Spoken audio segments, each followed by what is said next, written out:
Setelah nonton ini kok gue jadi tertarik ya buat nonton Craven 2. Selamat malam semuanya, balik lagi di Sinema Tengah Malam, masih bareng gue Faris. Kali ini gue akan mereview film Craven the Hunter dari Sony. Salah satu Sony sebenarnya masih mencoba untuk membangun universe villain verse-nya ya, atau Spider-Man universe-nya. Nggak tahu lah namanya apa, cuma mereka masih berusaha keras, padahal sudah jatuh berkali-kali, sudah fail berkali-kali, tapi mereka masih berusaha sekuat tenaga gitu lah. Tapi apakah yang kali ini berhasil gitu? Tapi sebelum itu gue minta untuk kalian subscribe dulu di channel Sinema Tengah Malam, like juga dan komen juga di bawah untuk mendukung channel ini. Oke, kita langsung masuk aja. Berhasil atau tidaknya, menurut gue berhasil sih bisa dibilang. Gue suka, jujur ya, gue nggak tahu maksudnya review orang secara mayoritas seperti apa, karena gue bener-bener baru nonton dari screeningnya dan gue nggak tahu review orang kayak gimana. Dan Indonesia itu juga yang pertama kan keluar di dunia, jadi gue bener-bener nggak tahu review seperti apa. Cuma gue enjoy nontonnya. Cara apa ya, garis besar gitu, actionnya sih menurut gue satisfying sih, semuanya memuaskan kita gitulah ya. Cocok dengan target yang mereka ambil yang dewasa ya, ratingnya rated R kayaknya ya, kalau nggak salah ya kalau di Amerika ya. Di sini ratingnya dewasa 17 tahun ke atas, dan ada satu adegan yang dikat. Kayaknya sih satu, yang kelihatan jelas sih di bioskop Indonesia satu ya. Kalau di trailer kalian bisa lihat tuh sebenarnya. Jadi nggak gitu miss banget lah, karena di trailer ada yang digigit telinga itu. Di bioskop Indonesia di-cut itu. Kalau kita omongin dari awal gitu ya, awalnya pengenalan karakternya menurut gue itu lumayan lama banget. Lama banget karena bener-bener dia dari kecil nyeritainnya 16 tahun, dan nyeritain masa kecilnya lumayan panjang, dan menurut gue lumayan membosankan di beberapa part gitu ya. Karena mereka mencoba ngasih tahu semuanya dengan dialog gitu, dan menurut gue itu lumayan capek sih. Jadi awal-awal itu kerasa lumayan berat gitu, pengenalan karakternya lama banget. Tapi ketika kita sudah kenalkan sama karakternya dan konflik intinya sudah masuk, dan kayaknya seinget gue hampir setengah filmnya itu konflik inti dari filmnya baru masuk. Karena plotnya adalah ketika si Craven sudah mendapatkan kekuatannya lah ya, kekuatan superhero-nya gitu, adiknya gitu, adik half brother-nya gitu, adik tirinya, dia diculik sama apa bisa dibilang ya, saingan bapaknya lah ya, saingan bisnis kriminal gitu lah, diculik. Ada si Craven pengen nyelamatin adeknya. Itu konflik intinya seperti itu. Itu baru dimulai ketika setengah, dan ketika itu dimulai baru kerasa serunya guys. Meskipun memang gue rada surprise sih, gue kira akan all out action gitu ya, berdarah-darah, gore, sadis, tapi ternyata enggak. Dramanya cukup banyak di film ini gitu, karakternya juga dramanya cukup banyak. Yang menurut gue dramanya oke sih ya. Dan juga disclaimer sebelum gue lanjut lagi, gue nggak begitu banyak baca tentang Craven the Hunter dari segi komik gitu ya.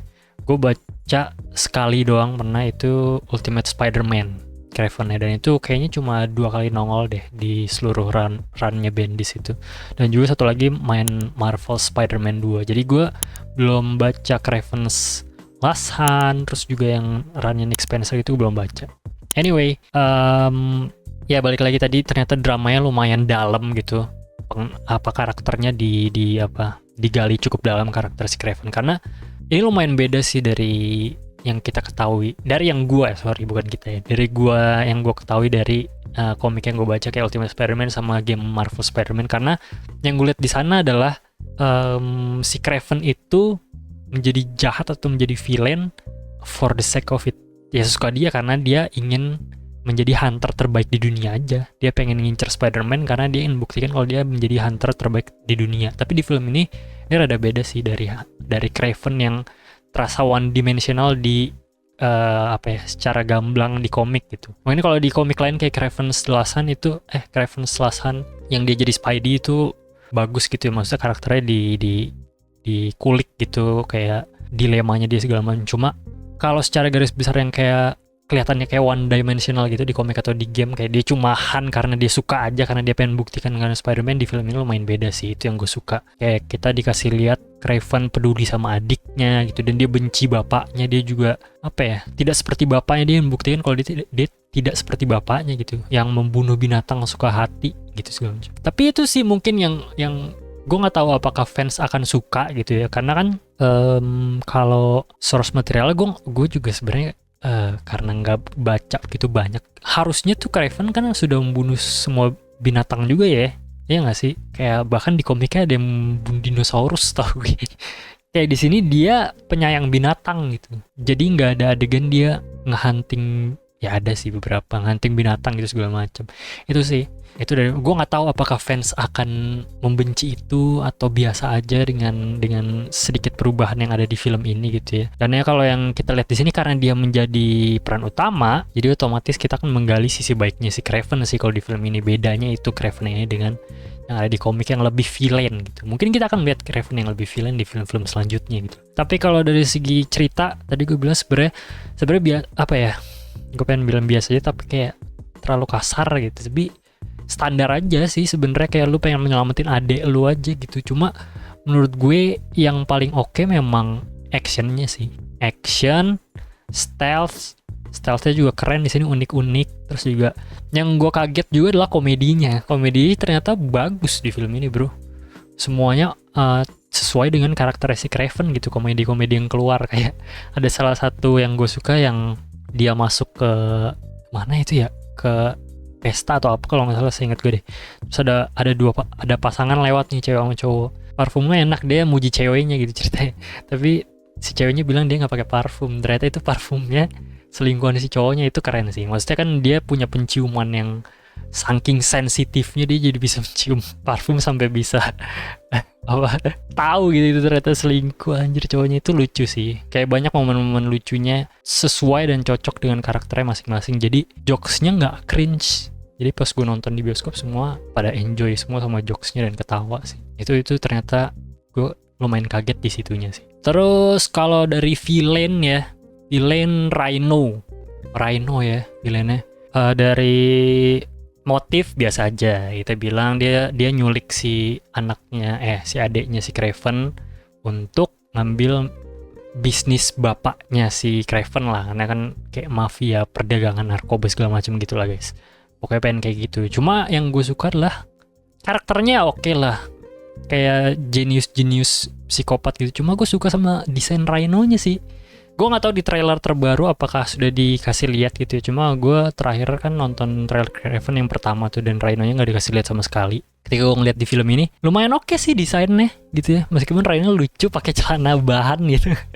cuma secara looks gitu oke sih, natural gitu kelihatannya, CGI-nya juga oke. Secara desainnya oke gitu, nggak kalau Amazing Spider-Man 2 kan pakai robot gitu, Rhino jadi rada gimana gitu. Ini lebih mirip ke komiknya sih, dan oke banget menurut gue di sini juga, meskipun fight-nya terlalu rada cepat gitu, nggak terlalu cepat, rada cepat aja, cuma oke lah untuk jadi villain. Dan juga adiknya si Craven, Dimitri aka nggak tahu spoiler atau enggak ya, tapi Chameleon gitu, mungkin kalian udah tahu juga dari trailernya. Dan mungkin kalau kalian yang tahu Chameleon itu siapa akan bisa tahu arahnya kemana gitu di ending filmnya. Cuma oke sih, gue suka sih si Dimitri adiknya Craven sama Craven, mereka berdua kayak chemistry dan saling melindungi, dan pokoknya koneksinya di film ini gue suka. Cuma balik lagi yang gue nggak suka tadi gue bilang yang di awal, mungkin kalau dari gue ya, ketika di awal gitu lu lebih banyak ke explore Craven-nya, mengeksplor kekuatan barunya sih, itu akan lebih unik menurut gue. Tapi dia banyak menjelaskan hal-hal lain dan karakter lain gitu, yang rada sedikit bosen. Dan menurut gue kayaknya akan lebih baik kalau dikasih banyak adegan kayak montage atau apalah si Craven itu berlatih, bener-bener berlatih. Karena yang gue rasakan adalah ketika si Craven dapat kekuatannya dari potion itu terus dikasih, seakan-akan dia bisa melakukan itu dalam sekejap gitu. Padahal kayaknya gue akan lebih mantap, lebih ngena gitu kalau ya dia dapat power gitu, jadi lebih kuat lah. Cuma dia belajar semuanya hunting. Ada sebenarnya adegannya kayak dia belajar hunting, belajar survival, tapi itu baru bersingkat banget guys. Padahal ini kan bisa dibilang origin story gitu ya. Yang gue suka dari film origin story-nya superhero adalah bagaimana dia beradaptasi dengan kekuatan baru yang didapetinnya. Waduh, itu seru banget. Kayak Spider-Man 1 kan, Tobey Maguire, terus Batman Begins ketika dia bener-bener apa ya, sebelum jadi hero-nya itu sebenarnya intinya. Tapi di sini rada kurang sih, kayak setelah diminumin itu, terus dia pergi kabur ke hutan, montet sedikit tuh udah jadi gede, udah kayak gitu. Kalau dieksplor dia kayak belajar manjat, ya kan, terus belajar lari cepet tuh di sini, tapi actionnya mantep anjir sih, siapa? Aaron Taylor Johnson, gile. Dia bener-bener keren banget sih. Larinya mantep banget, bener-bener kayak keren dah pokoknya. Lu kayak ngelihat si Aaron Taylor tuh bener-bener kayak binatang gitu. Kayak ada beberapa momen anjir kayak singa gerakannya gitu merangkak, terus ada pas lagi lari lompat gitu bener-bener kayak gorila gitu lagi lompat tuh. Aduh, keren sih. Actionnya juga gokil di sini. Jadi mungkin bisa dibilang ini salah satu film villain verse yang oke sih, bisa dibilang enjoy gitu gue nontonnya dari segi actionnya. Seperti yang gue bilang tadi, kurangnya di awal, cuma sisanya gue suka sih. Gue benar-benar merasakan fun gitu ketika nonton. Dari actionnya juga sadis sih, gila. Actionnya gokil banget, di endingnya juga sadis banget anjir. Sampai ngingin lu beberapa part gitu, jebakan-jebakannya di ending, kalian lihat sendiri lah. Kalau dibilang ini sebagai film Sony villain verse terbaik, gue rada lupa ya. Sebenarnya jujur, ada Venom, ya, ada Morbius sampah, Madam Web. Iya, cuma itu doang ya. Dan semuanya bisa dibilang mediocre ya. Apalagi Morbius dan Madam Web yang flop banget gitu. Tapi Venom 1 yang paling mending, dan Craven kalau dibilang gue lebih suka mana, nggak tahu ya, mungkin ini ada sedikit bias, tapi gue lebih suka Venom 1 mungkin sih. Cuma kalau dari segi action dan fresh, film action yang fresh, menurut gue Craven menang sih, karena benar-benar fresh. Lu benar-benar melihat apa ya, unik aja sih, film action yang orang punya kekuatan kayak binatang gitu, hunting. Keren aja menurut gue gitu, berbeda, kita belum pernah lihat sebelumnya di film-film superhero lain gitu. Itu yang bikin menarik untuk nonton Craven the Hunter sih. Jadi kedepannya gimana untuk villain universe? Aduh, sebenarnya ada susah ya, karena gue sebenarnya kurang minat dengan universe-nya. Tapi ketika gue nonton Craven the Hunter ini, gue kok jadi kepo sama Craven 2 ya. Apalagi sama endingnya kayak gitu loh. Actionnya juga bagus menurut gue, endingnya juga keren. Maksudnya rada gantung nih endingnya Craven 1. Kalian harus nonton sendiri lah endingnya. Kayak akan ada yang kedua gitu. Jadi begitulah guys untuk Craven the Hunter. Gue sih suka ya. Gue nggak tahu pandangan orang lain seperti apa. Cuma jujur gue lumayan enjoy dengan actingnya, terutama di pertengahan film itu. Mungkin gue kecewanya itu di awal terasa lumayan dragging dan membosankan. Tapi ketika sampai pertengahan film, konflik yang muncul langsung seru sih menurut gue. Itu seru banget dan fresh banget, unik banget. Kita nonton salah satu film action superhero yang belum pernah ada, bisa dibilang sih. Jadi kalian langsung aja nonton ke bioskop, kalian langsung komen di bawah apa kalian suka atau tidak suka. Kalian boleh juga komen-komennya, misalkan teori-teori atau Easter egg juga boleh lah, karena di sini ada beberapa Easter egg pastinya ya. Segitu aja dari Sinema Tengah Malam. Sampai ketemu di episode berikutnya. Bye bye.